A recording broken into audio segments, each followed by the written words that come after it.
So as y'all have noticed, I've started doing lives and having conversations and debates with people who don't think that belief in God is rational, and for the most part, they've all been good faith and very fruitful in my opinion.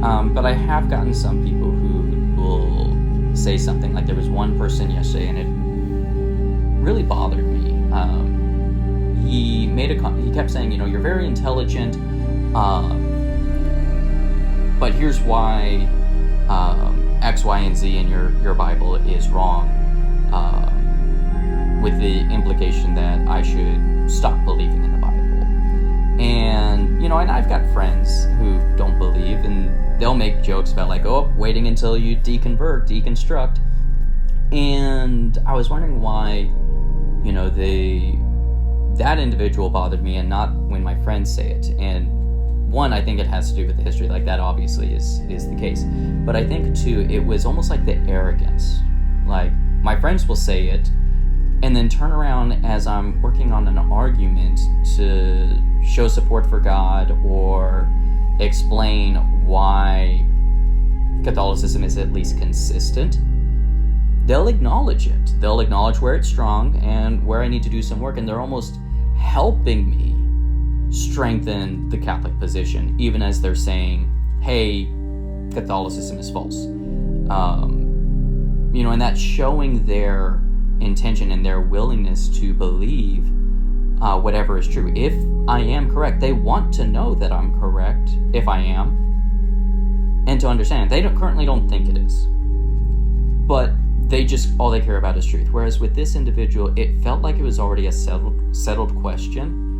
And, and I'm very honest, if my position, I do believe my position is true, but I'm not going to go around and tell people, hey, you're intelligent, you should be Catholic. Intelligence doesn't mean that someone's going to arrive at a right conclusion. And this stereotype of intelligence leads people to atheism, I think ultimately can be harmful, because if you want people in religion to start engaging rationally, logically, and using their intelligence, you have to let them not view intelligence and rationality as the enemy. In fact, today I had someone who was either Muslim or Jewish. I want to say Muslim, but he kept insisting that we can't use reason and rationality to get to God, and that rationality is the tool of the enemy. And it's because of language like that, of, if you were rational enough, you would leave the faith. If you are intelligent enough, you would leave the faith. If you are intelligent enough, you wouldn't believe. Oh, you are intelligent. It's weird that you believe. I'm just waiting until you no longer believe. But if you want people not to be afraid of rationality or view it as a tool of an enemy, don't paint it as this thing that's going to destroy their belief. Paint it as a thing that will lead them to truth. And because a lot of these theists believe that God is truth. So if you paint it as reason and rationality as a way to lead them to their God, you're going to have a much better time conversating with these people. And we need to get rid of this stereotype that only intelligent people,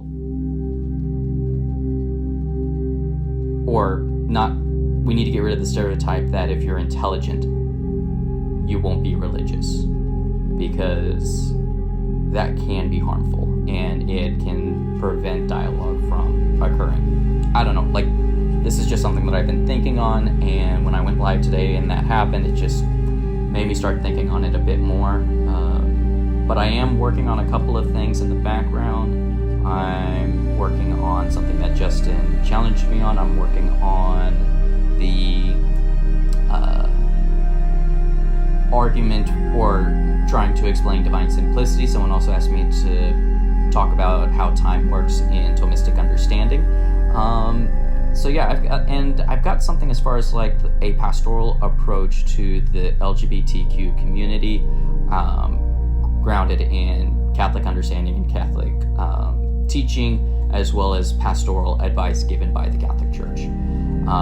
So I don't know, just keep an eye out for those things. I'm not sure exactly when they'll be out, but I am enjoying these lives and hope y'all are able to join in at some point.